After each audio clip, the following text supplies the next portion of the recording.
Hi, everyone. Thank you all for being here. This is our webinar on key knowledge for policy change, alcohol, tobacco, and other drug policy systems. My name is Ashley Trinidad. I am a graduate student researcher helping support the Southeast Prevention Technology Transfer Center. I'm briefly going to tell you a little bit about the SEPTTC, and then I will hand it over to Dr. Mark Wolfson. So a little bit of an acknowledgement first. The SEPTTC and all the PTTCs in the network are 100% funded by SAMHSA, the Substance Abuse and Mental Health Administration. However, the contents you're going to hear from today's presenters don't necessarily reflect the official views or positions of SAMHSA or the US government. A little bit about the PTTC. It is a national network of regional centers that equips the prevention workforce with evidence-based tools, training, and resources to prevent substance use before it starts and strengthens communities. Here on the graphic to the right, you can see the 10 regional centers across the United States. We here at Wake Forest School of Medicine in North Carolina are home to the Southeast PTTC, which serves the 8 states shown in the dark green on the lower right side of the map here, circled in red. We are under the direction of Doctors Kimberly Wagner and Mark Wolfson. A little bit of housekeeping before we get started. So this webinar will be recorded and available on our YouTube channel in about 2 to 3 days. At the end of this webinar, you will have the opportunity to fill out an evaluation form. To receive your certificate of attendance for this webinar, you must fill out the evaluation form. And when you fill out the form, you might get a message asking to allow a pop-up, and just be sure to actually allow and click on allow in order for you to access your certificate. So now for our presenters, we have the honor of hosting Dr. Mark Wolfson, a professor and chair at the University of California, Riverside. He is a nationally recognized expert in substance use prevention whose research focuses on community-based strategies to reduce alcohol and drug use among youth and young adults. We also have Albert Gay, who is a nationally recognized trainer and consultant in substance use prevention with extensive experience leading public health initiatives at the federal, state, and local levels. So without further ado, I'm going to hand it over to Dr. Mark Wolfson. Well, thank you so much, Ashley, and welcome everybody. We're really delighted to see such a good turnout today. And I'm really thrilled to be working with my longtime colleague, Albert Gay, who is a terrific trainer and collaborator. So if we could go on to the next slide, I wanted to provide a little bit of context. And so as many of you may know, this webinar is part of a series, actually part of a policy curriculum that the Southeast PTTC has developed. And so the first installment in that series was in April 2026. And here's a little, and you can find it, if we could go back to the previous slide for just a moment. You can follow this link if you missed the first webinar in the series, and you can catch up on it. So in terms of what the curriculum covers, and we can look at the next slide. So first of all, it goes through what we believe is essential knowledge for folks either involved directly in policy or perhaps supporting the policy work of others. And you can see, and this actually came out of the scientific process, a state-of-the-art process called a Delphi method to identify the best practices and essential knowledge around policy. You can hear more about that in the first webinar if you're interested. So the April webinar covered the role of policy for prevention or reduction of ATOD problems. And the current webinar that we're in right now is looking at knowledge around policy systems. And we'll say more about an upcoming webinar at the end of this webinar. That upcoming webinar will be focused on policy research and analysis. So one of the great things, I think, one of the really important things about this curriculum is that it not only deals with knowledge, but also readiness to do policy work and also skill development to actually carry out effective policy work. And we have a guest, Michael Sparks, who will be talking about those aspects of the curriculum towards the end of today's webinar. Next slide, please. And then, Ashley, I'll hand it off to you to talk about the certificate of completion and the quiz process. Thank you. Okay, so we're going to go over a little bit about the certification process. You have the opportunity to receive 2 certificates. One of them is the certificate of attendance, which is what you will receive after you fill out the evaluation form. And the second is called the Prevention Policy Foundation certificate. In order to receive this award, you will need to attend all 3 webinars of Phase 1, either live or by recording, and you must also pass the post quiz for each session. We will give you the link at the end of this webinar to give you access to this post quiz. So again, there are opportunities to receive 2 certificates. Great, thank you, Ashley. And I think we'll go right into the quiz now. So, and it's actually a pre and post, so we can see what you knew and understood at the beginning before engaging in this webinar and then afterwards. So we'll give you a couple minutes for those of you who are interested in taking the quiz, and I encourage you all to do so. It's not that hard. I think you'll do well, but I think there are just 4 or 5 questions. So we'll give you a couple of minutes to go ahead and do that using the link. And hopefully everybody can access the link. It's both here on the screen, and then our colleague Rebecca has put it in the chat as well. I don't think we have Jeopardy music to play this time, and I'm not that good a whistler, but we will give you a few minutes to complete the short quiz.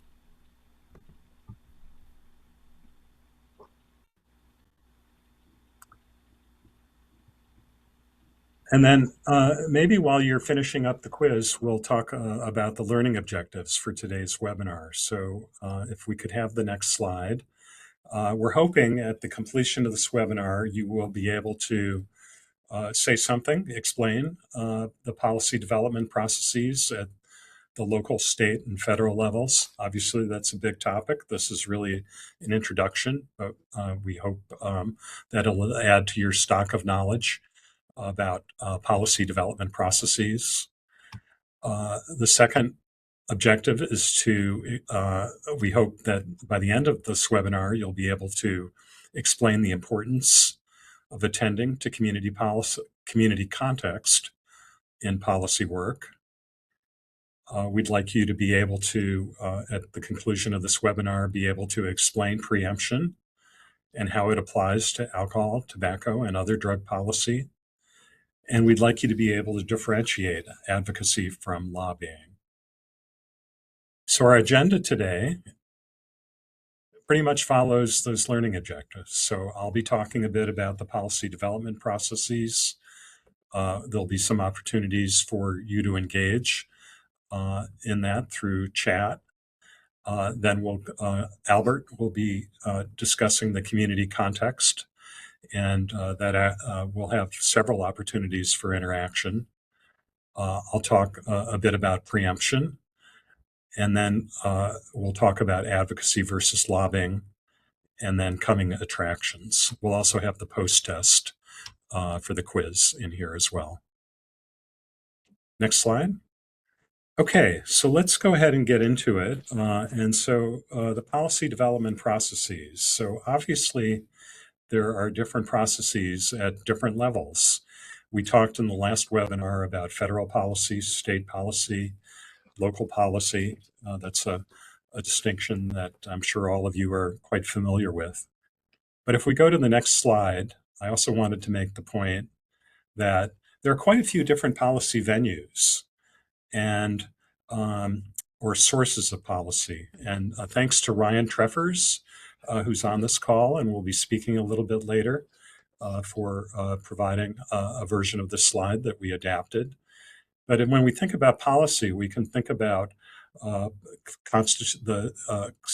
U.S. Constitution and state constitutions establishing policy. We can think about federal laws or statutes. We can think about state laws. We can think about local laws, often called local ordinances at the city or the county level. But it's also important to remember that there are other sources of policy as well. And one is administrative law or regulations. Now, we won't be getting into that too much in this webinar, but that's an important target for some ATOD policymaking. OMB regulations, other federal regulations, regulations of state agencies, and even local regulations, say around enforcement practices. So we wanted to remind you that you don't always need to go through a legislative body in order to enact policy. And then there's also case law coming out of court decisions.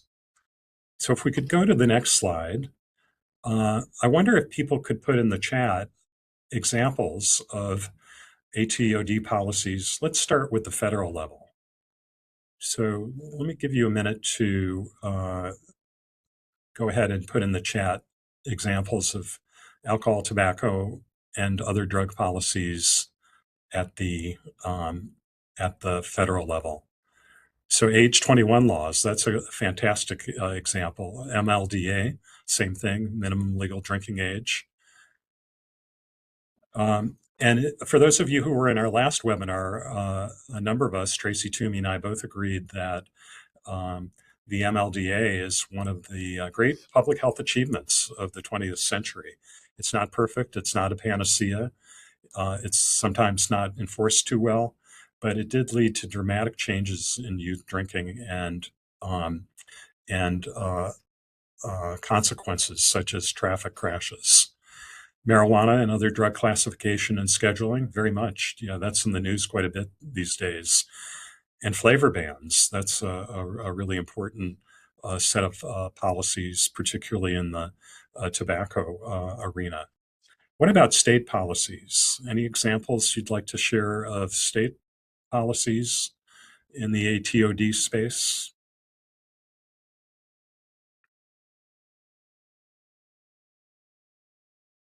Obviously, some of these same policies that were mentioned at the federal level may apply at the state level as well. So fines for selling alcohol to minors for both clerks and businesses. Yes, typically governed by state law.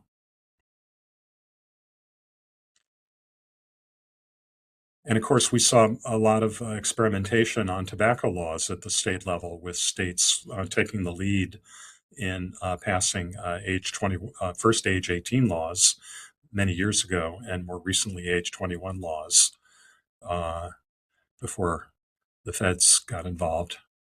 And what about at the local level? What are some examples of policies, perhaps ones that you've been involved in at the local level?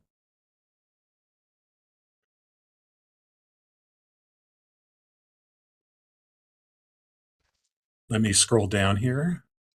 And social host laws, yes. Dense laws regulating density, prohibiting smoking and other tobacco use in parks, distance of retail outlets, alcohol and tobacco outlets, and sometimes cannabis outlets from various other kinds of organizations, such as schools. So zoning related to cannabis dispensaries, and then institutional policies such as smoke-free colleges. So these are all great examples. And I can see there's a lot of familiarity in this group about different shapes and flavors of local policies. So let's go on to the next slide. Those are terrific examples. I wanted to use the example that I'm quite familiar with from having led an NIAAA 24 community study of social host ordinances. And this is a framework that we often like to use in the Southeast PTTC for thinking about policy. And we believe it's really important first step to think about what are the local conditions that are driving our interest in a particular local policy. So what do people have to say about social host ordinances, and what might be the local conditions that that they are a response to? And feel free to type that in the chat if you have thoughts about that. Angel or Angel, do you have a thought on that? Oh, I see. You're putting in your name. Sorry. And we'll try to address in the chat the error message involving the pre-quiz. So any thoughts on what social host ordinances are a response to?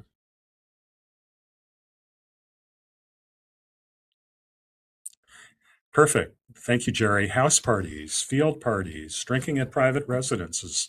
Thank you, Bailey. Providing alcohol to minors in party settings, such as in houses, house parties, and such.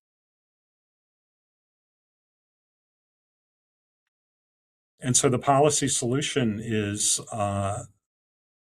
let's go ahead to the next slide, and we can show our thoughts on this from our own work. And so, yeah, I think it's exactly what folks have said, that social host ordinances, which were incredibly popular about 10 years ago and still are a policy that some folks work on in local communities, but it's a reaction, a response to the prevalence of house parties and field parties, resulting in negative consequences for youth. The policy solution is at the local level, typically a social host ordinance. Sometimes these are done as state laws as well, as you know.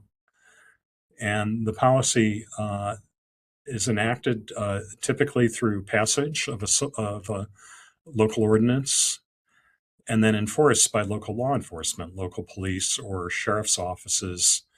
Although one of the things we know is that it's often under-enforced or unenforced. And in terms of the impact of the policy, from our own work, we've seen evidence for decreases in hosting by adults, hosting of parties, but still fairly uneven evidence in terms of the impact on youth drinking and consequences.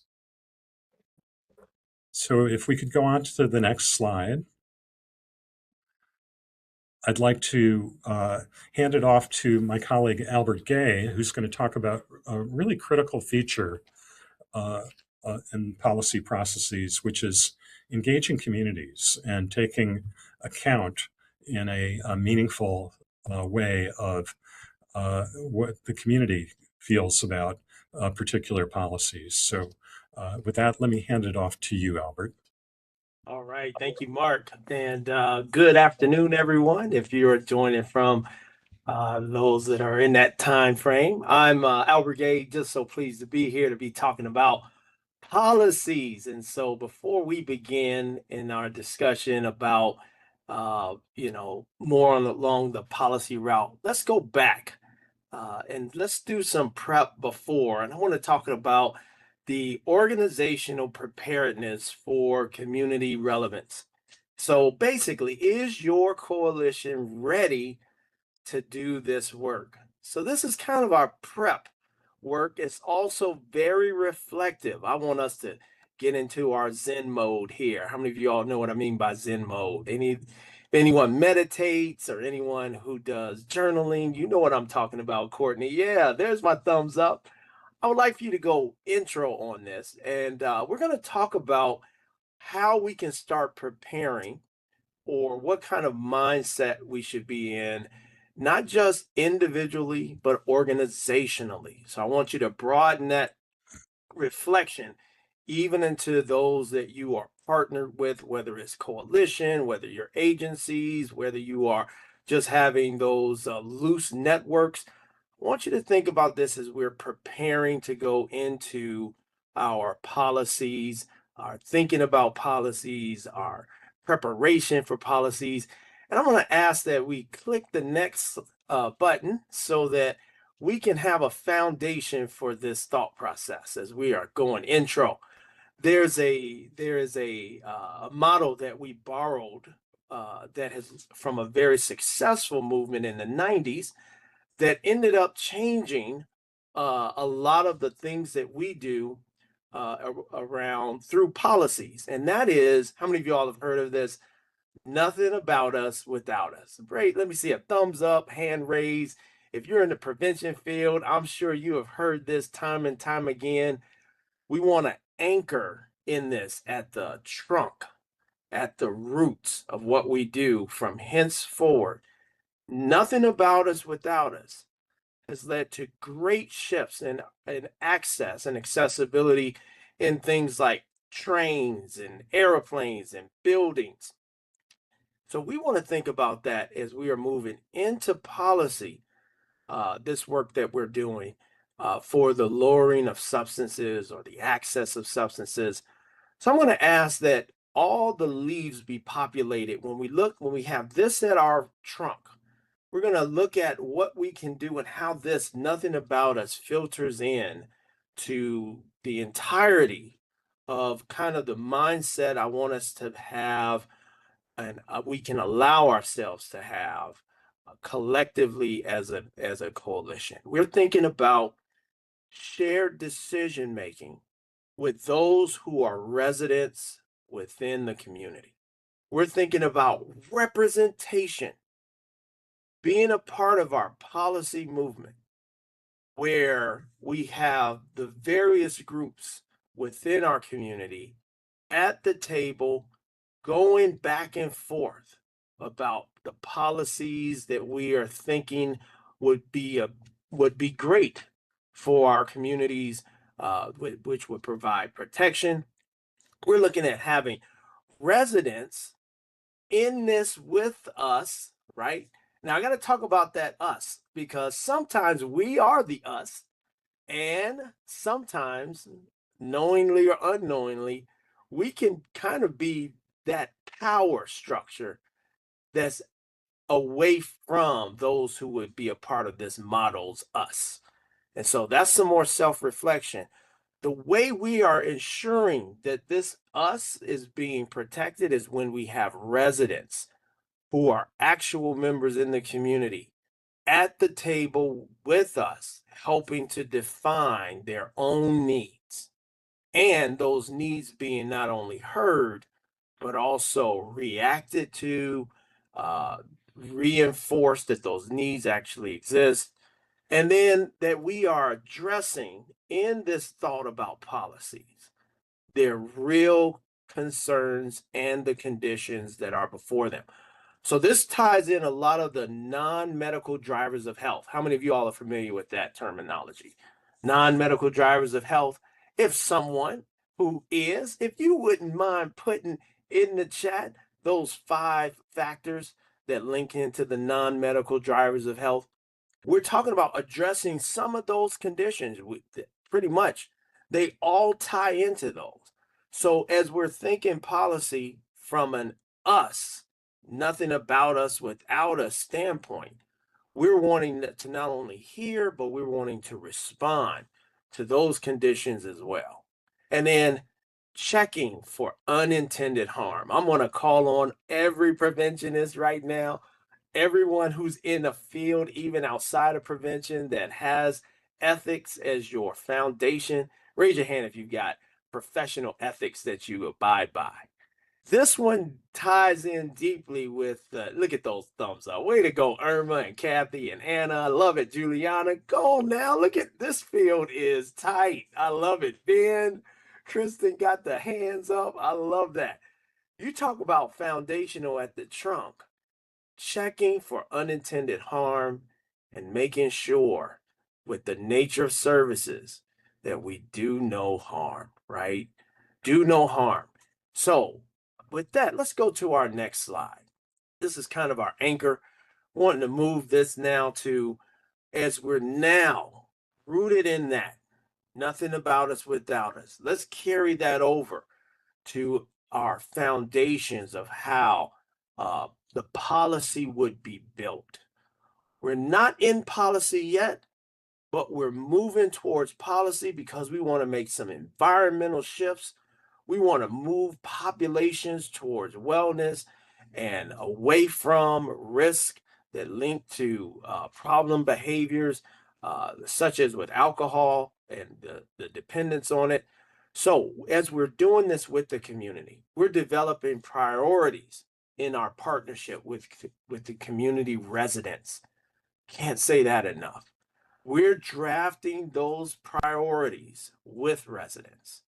We're also building on communities' residents' existing strengths and knowledge. So this can be done in an assessment format, but very real with the people around the table, saying and declaring what their strengths are, what their existing knowledge is about their communities' receptivity towards policies in the past, what power they were able to kind of garner from their past endeavors, and we're going to lean into those strengths. And then thirdly, we want to maintain transparency and consider the full impact of the policy choices. Once again, this is tying into the nothing about us without us, the nature of services, do no harm, and letting the residents stay informed about the full impact, being transparent about what that policy would mean if we went certain routes with it, so that ultimately decision making can be made at the community level. So if you haven't caught on yet, we're talking about buy-in, and we will need traction going forth in any policy framework. And that traction comes when you have boots on the ground, you have grassroots people that are moving across the terrain that they know very well. And they want to know, will those policies that we're considering with them, what's the impact of that? Not just today, but down the line and for years to come. How many of you all know we've got plenty of instances and laws of policies where it's had horrific impact down the line, even though it may not have been intentional. And so we want to be able to be circumspect and have a circumspect look from various perspectives within our community. All right, enough talking for me. Let's get into one of our favorite aspects about this policy course, which is we're going to allow you all to do the chatting.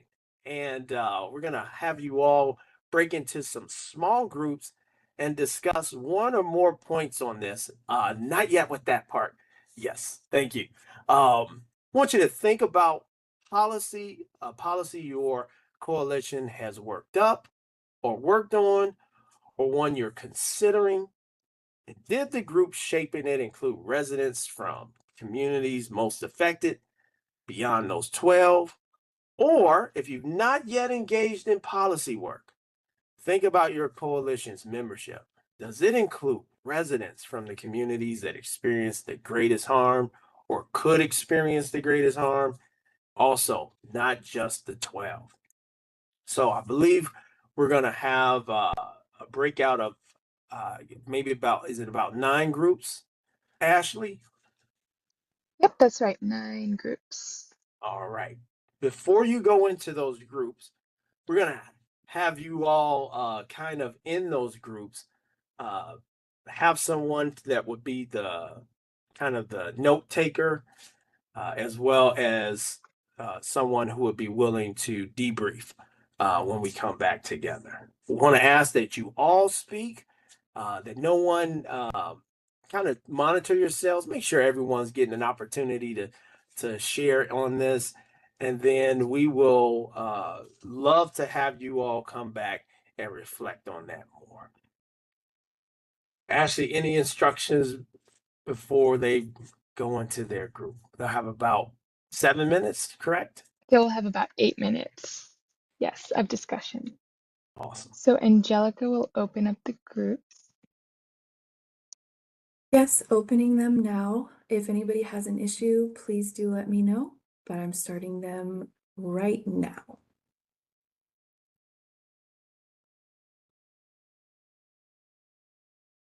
All right, have fun and think reflectively. Appreciate you all.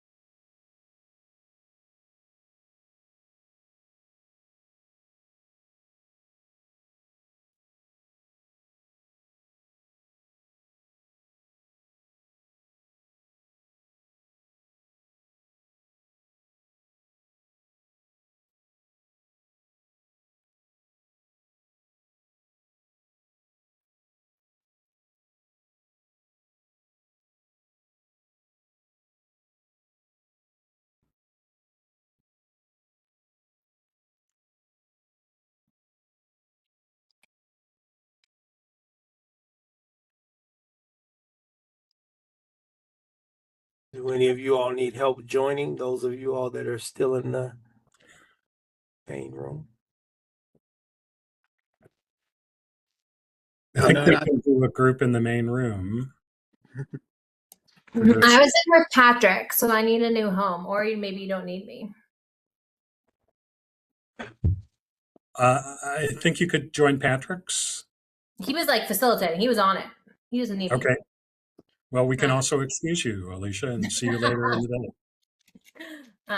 Angelica, do you need me anywhere? Does every room have a person? Every room should have a person.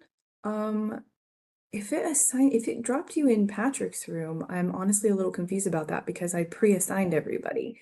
It put me in 4. I was in room 4, but Patrick was also in there. Oh, do you know why? Because he was not here before for me to assign. Oh, well, he is like running with it, which is great. I think you should just run with it. Okay, well then, yeah, you actually should be good then. Alicia, would you like to do the main room? No. No. You two are here. Albert and I can handle it then. Thank you, Alicia. We'll see you later. All right, thanks, Alicia. All right, so those of you all that are in the main room with Mark and I, would you mind unmuting or putting your video cameras on if you feel comfortable? And then let's discuss this as though we're in a work group.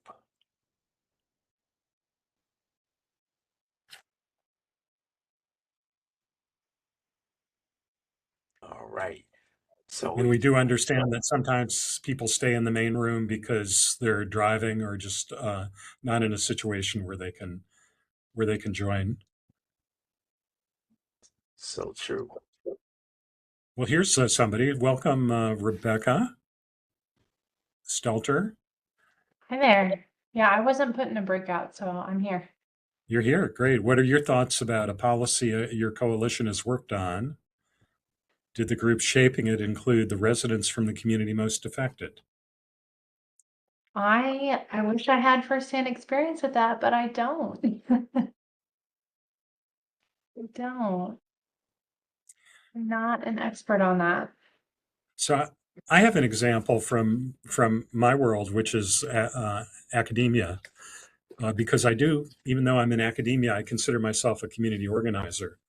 And so I would say there was a point at my former institution, Wake Forest University School of Medicine, where there was a policy that was causing a lot of hurdles for researchers, especially those of us who did work with disenfranchised individuals and populations.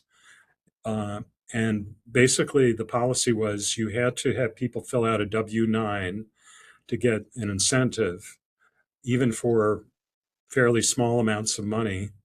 And that was a real issue for a whole bunch of researchers who did work with these populations, like did work with sex workers, for example, or other marginalized groups, because a lot of folks are just not in a position to fill out a W-9.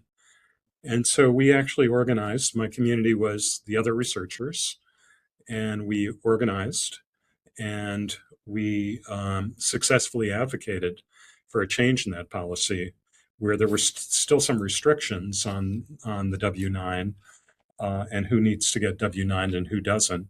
But it basically gave a pass for lower levels of incentives so that we could do that research. So we had one affected group, but it occurs to me that we didn't have another group, which was the actual voices of the participants in the research, right? And so that would have been an interesting perspective to get. So I think we maybe kind of did it halfway. We were able to get some of the folks who were affected, like us, but not others. So I don't know how well that translates to this example, but that's sort of how I think about it in this case. But Chris, Tyrone, are you able to come online and share? We understand if not, or Angelica for that matter, for any work you might have been involved in. Well, what about you, Albert? Do you have any examples of work where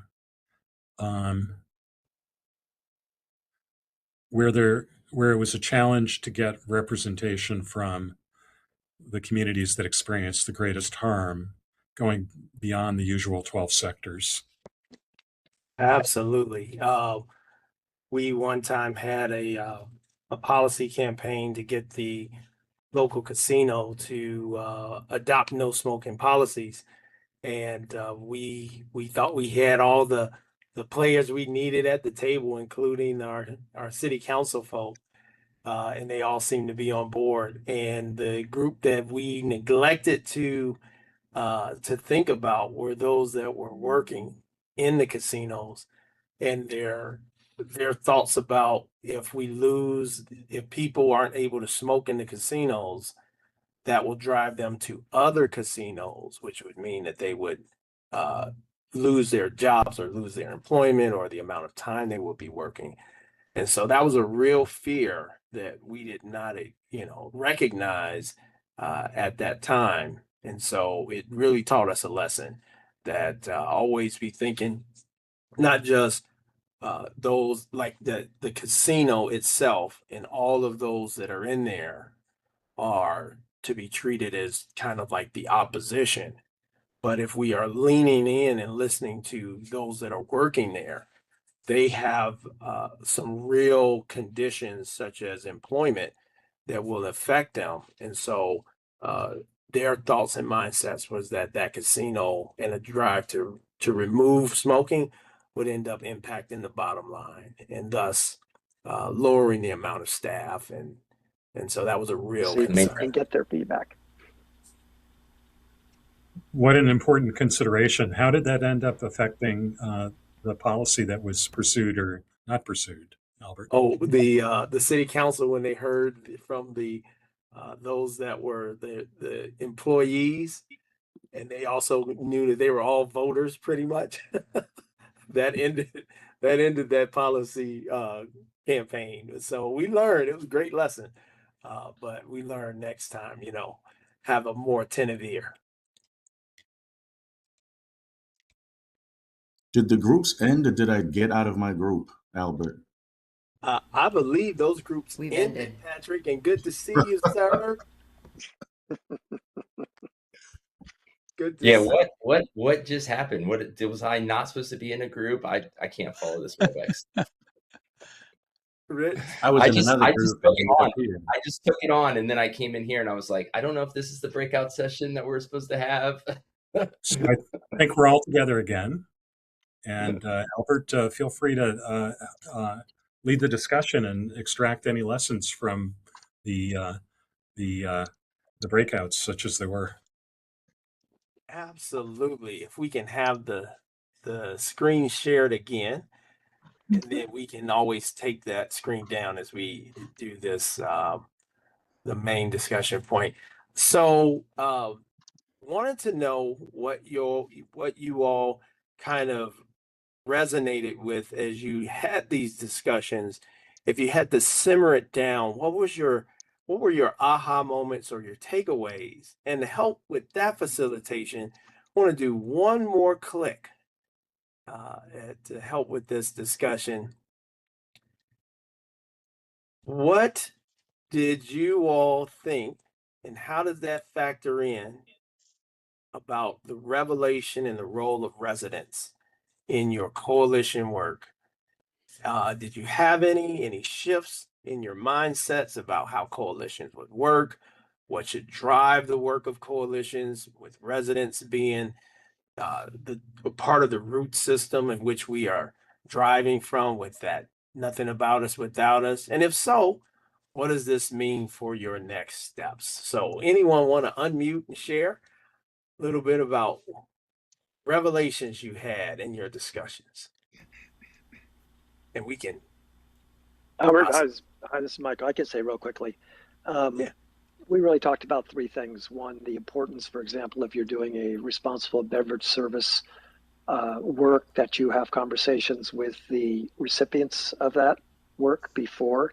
So that feels a little different, but in the sense that is the they that we need to be talking to, so that we don't just blow in there and tell them this is what you've got to do. And that seems to be softening the soil and tilling the soil in Oklahoma, so that there's greater uptake. Another was a good example of a social host ordinance and the importance of understanding that the power base is the community, and the community needs to, if they can't get a policy done, is potentially, wait it out until you may have another elected official in there who's more favorable to it, or go out and build power from the residents themselves. And lastly, this notion, if you're working on perhaps a problem outlet in your community, before you decide to try and close it, go and find out how the residents who live around that may feel about that, so you don't end up inadvertently taking away a place so they can get food or cash checks or whatever that might look like. But the takeaway was everybody was nodding to the notion that, yeah, we really need to include residents outside of our 12 sectors.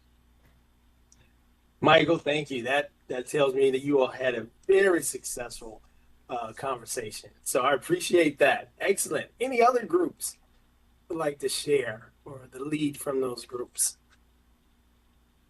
We had a group, Albert, this is Kristen. We were in room 5, and we had an example of a school policy where the policy change came from the students themselves, who were demanding change and engaged their parents in this. And the coalition worked to, I hope I get this right, Shayla, the coalition really did a lot of data collection with the students and the parents, and then took that information to the school board. And it was really quite an easy win. I think the work of the students and the parents stepping up and voicing, being the key stakeholders in this, made it easy for the school board to support it and pass the policy change. Very nice. I love hearing that, Chris. That was a great example. Wow, I love that. Thank you for that in your group. Fantastic. You bet. Are there any others? I'll speak briefly for our group, Albert. We were in group 3, I believe, and one of the topics was that most of us haven't worked in policy, but are very interested in this and see the value of how the resident base, the value of involving that resident base in any policy work that we've done. So that was a takeaway, and I think people are really interested in, like, all right, so let's talk about how we might do this. Oh, Rick, you got them at the starting line. I love that. I know that they all were energized off each other as well as you. So I appreciate that conversation that you all had. Thank you. Awesome. Any final comments? I'll share for our group. We were group 1. And so for us, we talked about how residents can move things forward or even like hold things back in cases where there are resistance to policy change. And so like how Michael mentioned, we talked about social hostings in our group. And one of the things someone mentioned in our group was that parents believe that local governments kind of overstep their boundaries. And someone else mentioned that this is true in rural communities as well. And so to kind of move things forward, education and educating the parents about the importance of like social hostings and ordinances and the consequences of substance use helps to move things forward. Oh, thank you. Thank you for that. Talking about the power of the residents, right? To either hold it up or to move it forward, and based off of kind of that cultural relevance around kind of the way people see things in certain environments. I love thinking about that at that level for our policy work. So critical, whether we can gain traction or if we got some work to do, right? Great, fantastic job. Love that. All right. Well, do we have, if there are no others, kind of a walk-away slide that's coming up? I want you to think about that. Think about policy your coalition has worked on or you're considering. Here's the catch-all, right? Did the group shaping it include residents from the community most affected, which are beyond those 12 sectors? And so I hope that you all may have had some dialogue in that, but even more, walk away as you reflect inwardly about those that you've partnered with. Are we only attuning to grass tops, or are we really getting down to grassroots, which are where the residents are? Because that's the traction ultimately that we'll need. And on that, I'm going to pass it back to our great dear buddy, Mark, who came on earlier with some great examples from that discussion. And Mark, turning it back over to you. Great. Well, thank you so much, Albert, for a terrific discussion, very provocative.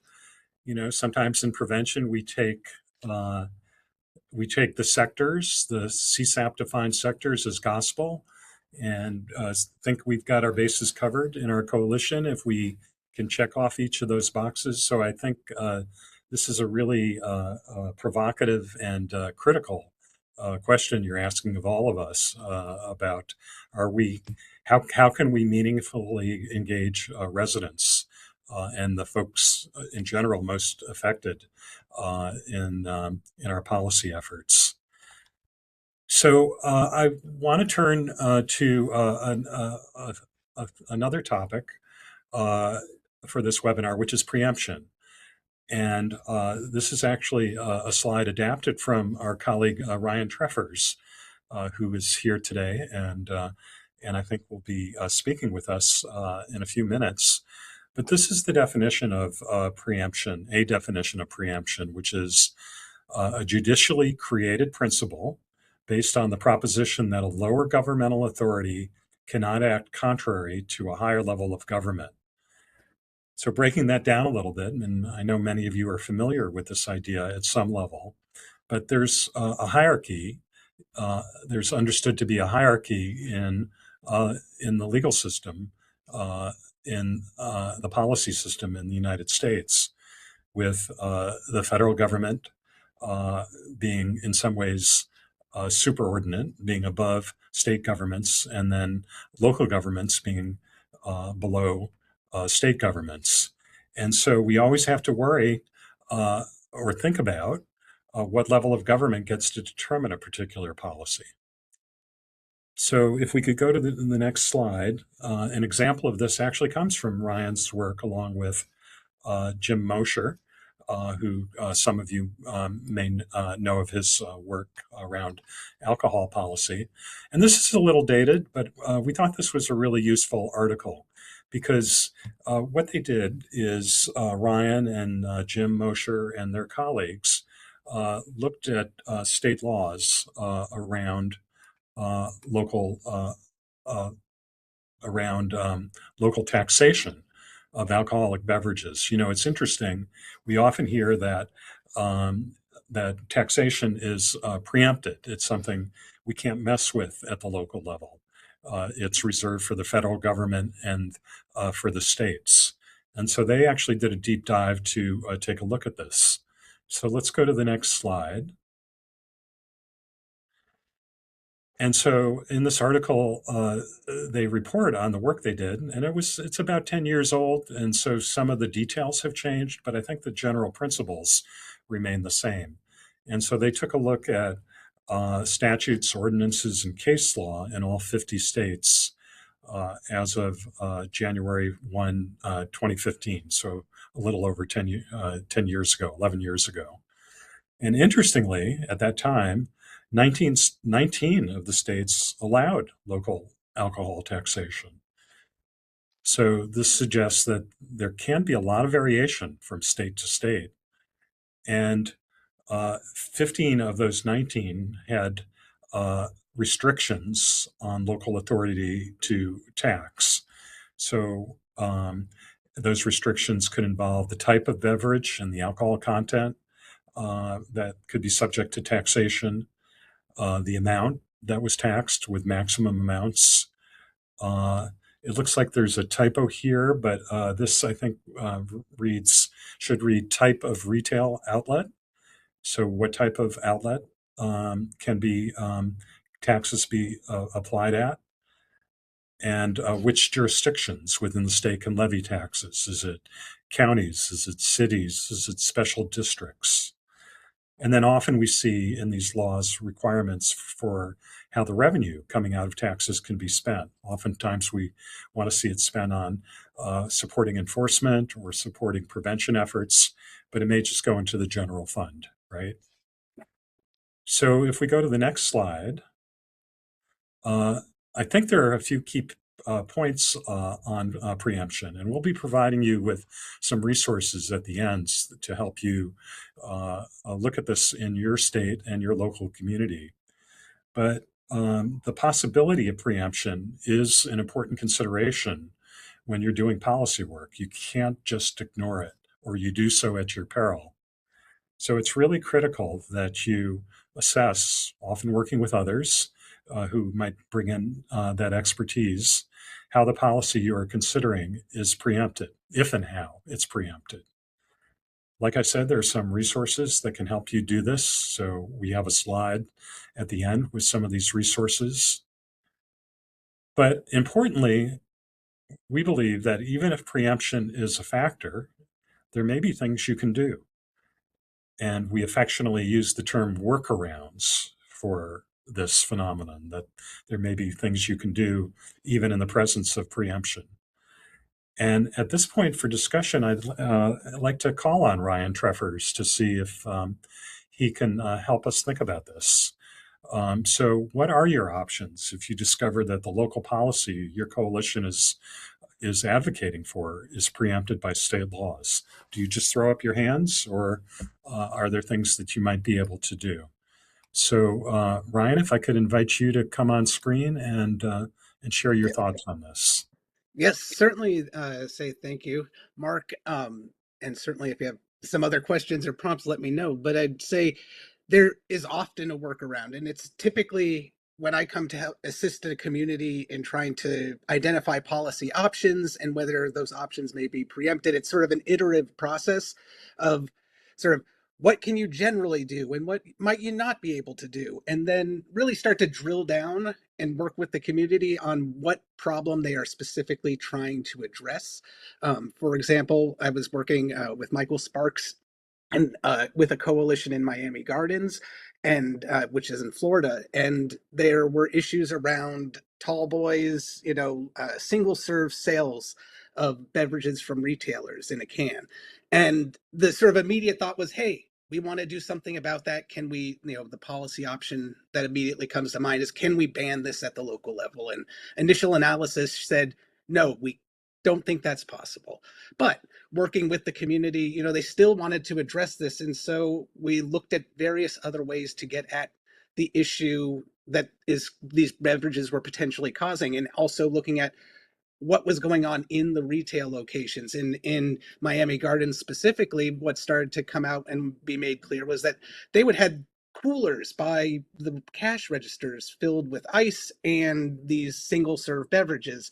They also were available in the coolers, but they were just very easily accessible. And when I say a cooler, like I say, one of our other members from the coalition sent pictures, and these were massive, big coolers with ice and just overflowing with beverages. And so looking at that, though, we realized, okay, we can't ban specific beverages. We can't say no for Loco or that sort of thing. But we started to realize, look at this other problem that's related to it. There's a Four Loco in a giant cooler right next to the cash register. So we then refined the question, and that's very important too in the issue of preemption, is you need to have the exact question, because that's sort of where the workaround becomes that now we're not saying you can't sell Four Loco. We now change the question to, can we move the coolers where Four Loco is being stored? And that enabled us to start to work around the preemption. So I would say, have this be an iterative process. Drill down on what is the problem, drill down on what is the legal question, because again, too, simply just saying right off the bat, hey, we want to do this, you might be preempted. We want to get rid of Four Loco. Sorry, we can't do that. The state controls that. The local government cannot. But the state does not prevent localities from, say, moving the coolers. Similarly, we also added restrictions that locked the coolers after certain hours, not the coolers, rather the shelving where it was cooled off, that they would have to close the coolers as well at certain hours and have staff open them up to get the tall boys out. So there's often a way to get around preemption. You just need to both be creative and really evaluate what is the question and go from there.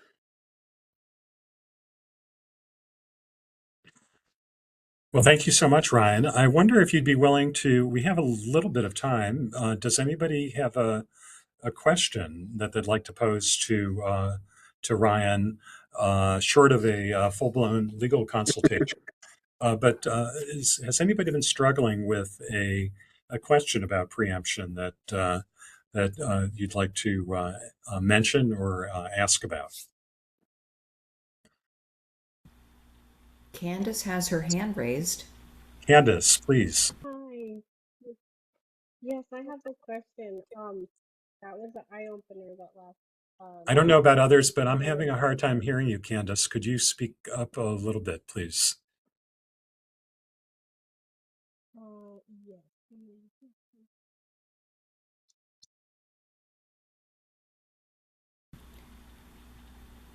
Maybe if Candace puts her question in the chat. Candace, if you could go ahead and put it in the chat, that would be great, because we're having challenges hearing you.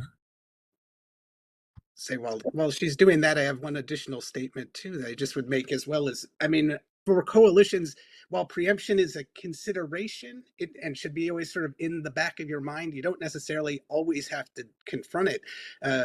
Especially working at the local level and in certain policy areas, the answer already may exist. So taking social host ordinances, if your neighboring community has one, the city next to you has a social host ordinance, you likely can have a social host ordinance as well. So sometimes the thing to look at is to also sort of a quick and dirty way, or a less complicated way to get a sense of it, is, look at policies that are available within your state. So, other cities are doing, other counties are doing. There may be still preemption issues depending on things, but it's a strong indicator that you do have authority to work in that space. And then I say, working with Mark on social host ordinances specifically, we're working in a single state. We knew the state of play there. So. Yeah, thanks so much for that, Ryan. That is exactly the approach we took in our social host study, which was we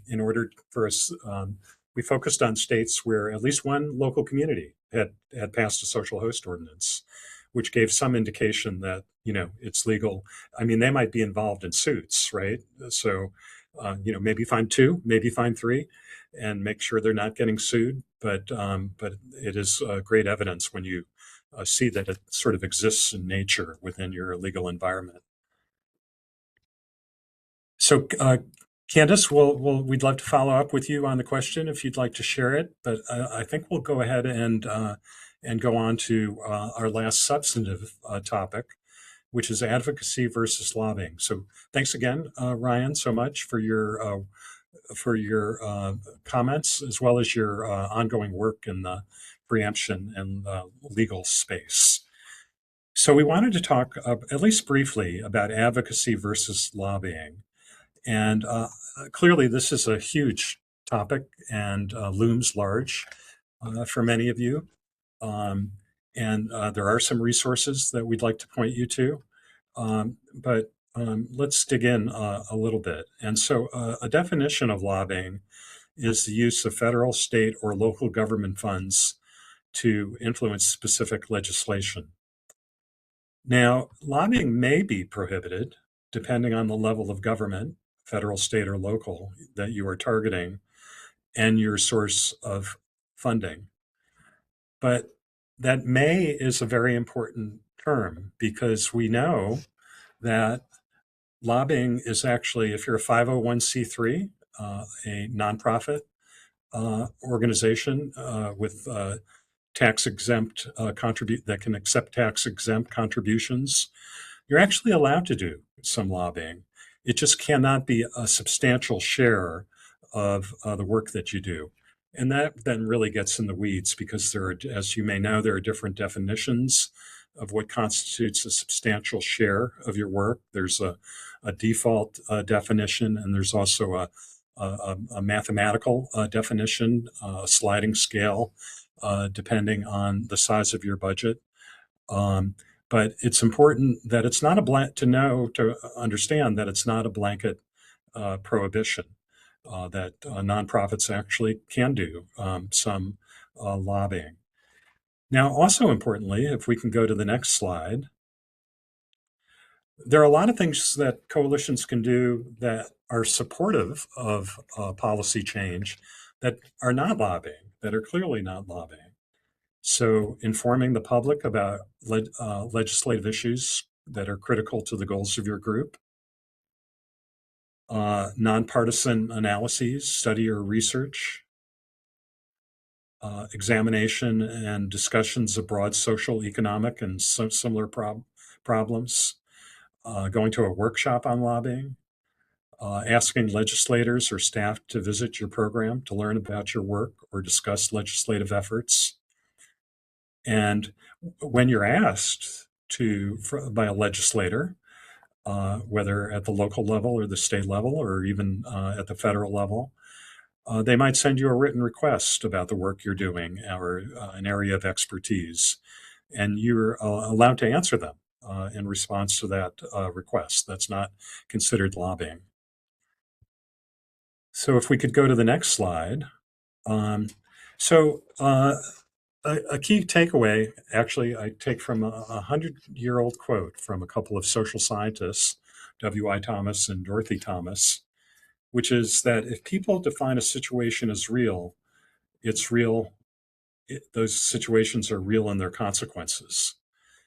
So I think a challenge for our field is the perception sometimes that their work, their advocacy work, is precluded because it constitutes lobbying. So A, it may not be lobbying, and B, oftentimes, depending on your organization, you're actually allowed to do some lobbying. So again, we'll be providing some examples, some resources on that. But if we can go to the next slide, I'd like to ask this question of who could share examples of ways they have engaged in local ATOD policy work without violating federal lobbying restrictions. And I'd like to call on Kristen Kitt for her thoughts on this question.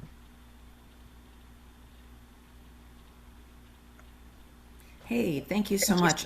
Maybe my camera's going to come up, maybe not. We can only hope. Yeah, well, it's going to go away. Sorry about that. Yeah, so thank you for asking me to be a part of this and share a little bit of the example of what my experience has been. I was a technical assistance provider in Colorado to coalitions that were working on tobacco retailer licensing. So we were working at the local level. And early on, it was really important for us to engage the community in the work.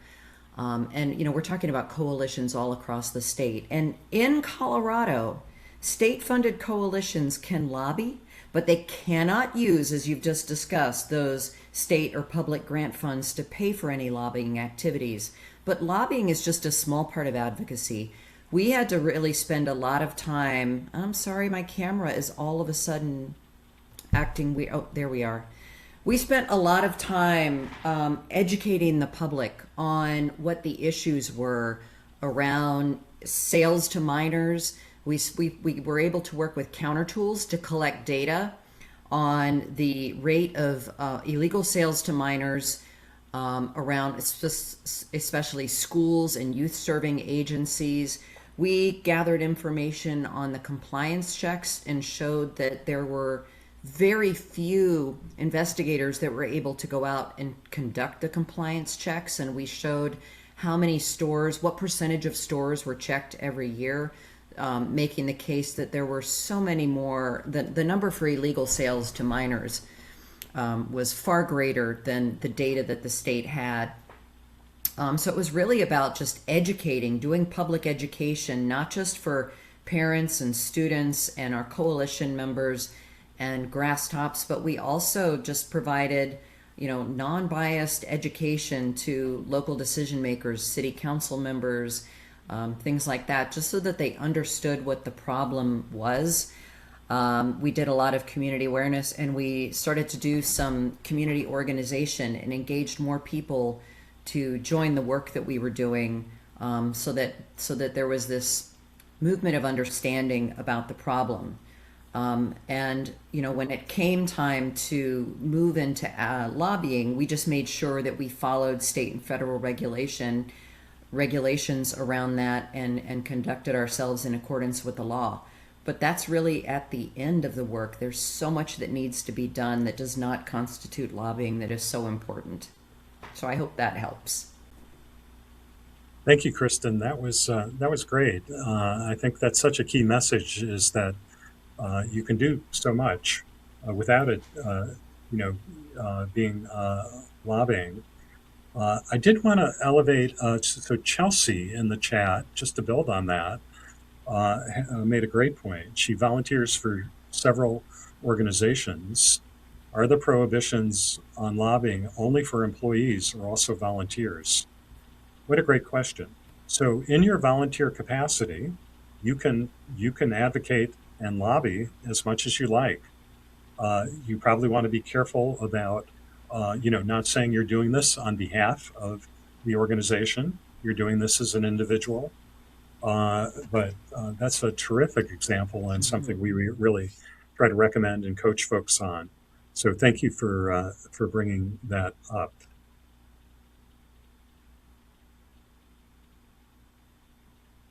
Are there any other questions or points people would like to make about their experience with lobbying versus advocacy?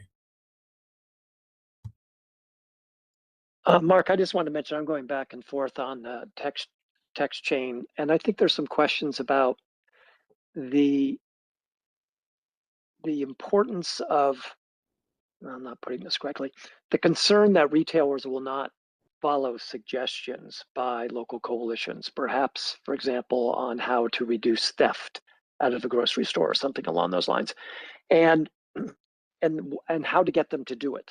You know, why won't they sort of follow our recommendations? We have these great things that really help problems with underage drinking. And this is the place where frequently, when you can't get voluntary compliance by businesses to institute the kinds of changes that you're recommending, that a policy becomes the next step. Because at that point, if you can get the policy adopted by whatever body, city council or county, whatever that looks like, then the stores will be required to follow it.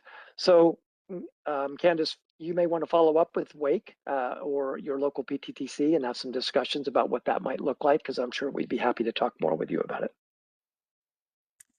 Great. Thank you for that, Michael. And absolutely, please follow up with us, Candace. And if somebody could put in the generic email for our PTTC in the chat, someone from the team, that would be great.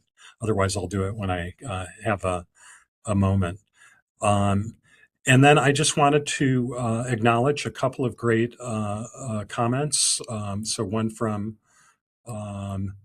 Courtney, that she likes to explain it. We can educate about a bill, but not tell a legislator to vote yes or no on the certain bill. And so I completely agree with that. You can educate on, as long as it's not, you can educate on a bill. And then some good advice from Jerry about using home computers versus work computers when you lobby as an individual. So great points. So let's go ahead and move on to coming attractions. So in this webinar series, we do have a webinar coming up. Next slide, please. Which is on this is the third in the Foundations of Policy Change part of the curriculum. And we've got a great lineup of Alicia Sparks will be joining me, as well as Matt Rossheim, who are real leaders in this space around policy research and analysis. And so that's scheduled for September 3rd. So please go to our Southeast PTTC website and sign up if you're interested. And then I wanted to go ahead and hand it off to my colleague Michael Sparks as we move beyond the policy foundations part that we talked about originally into readiness as well as policy implementation. I'd like to invite Michael to talk about what that part of the curriculum will look like.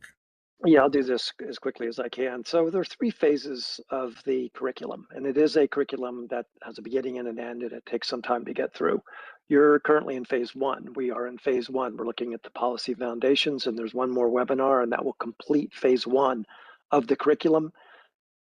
For those who are interested in moving on, we move then into what we call the readiness phase. And the readiness phase will have 2, I think if you click the button, Ashley, I think we should get a circle around there we go. This first phase, 2A, we're not very creative in terms of how we name these things, is really going to look at the coalition coordinators or group leaders themselves and their interests and readiness in participating and moving policy forward. So this is an opportunity for folks to say, do I have the time? Do I like doing it?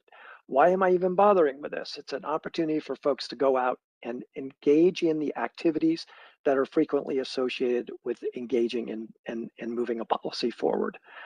The next phase, click please, thank you, is we will do the same thing. Oh, and by the way, phase 2A, you don't have to go back. Phase 2A is going to be a community practice. 4 sessions, 2 hours each, 8 weeks long, and between each session, there's an activity that the members who choose to move forward with this will decide themselves on what they'd like to go out and do. Maybe it'll be an environmental scan, maybe it'll be talking to a merchant, maybe it'll be having a one-on-one with the policymaker. We'll see, it'll depend. But those will be negotiated and thought about with you as you move into the community practice. For those who like the work enough to think, yeah, I really like this, I want to move on and do more, then we'll move into 2B. And this really gets to the question of, is your coalition built for policy? Do you have people on there who want to do policy? Do you have people who are willing to go out and do the advocacy that Mark was talking about? Are they willing to be engaged in the policy process? Because coalition coordinators cannot do this alone. It takes a coalition plus many others to move a policy forward, whether it's a local, state, or national policy, certainly. The second piece of this second community of practice will be, how about your organization who hosts it?